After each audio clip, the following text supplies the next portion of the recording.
perfeita na voz do mestre. O mestre japonês. O mestre japonês. Chega em uma cidade louca pra dar um ferrinho e pergunta pro taxista.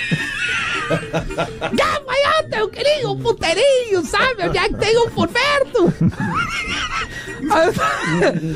O senhor pode virar ali na segunda quadra à direita, vai bater em uma casa com uma porta de madeira grande lá, tu vai encontrar o que procura. Nisso, o mestre vai em direção do prazer, mas acaba se confundindo no caminho. Sem querer, acaba batendo numa porta de um terreiro. A mãe de santo abre a porta, saúda o japonês dizendo Saravá! E aí o mestre, Saravá não! Eu como sujo mesmo! Meu Deus do céu.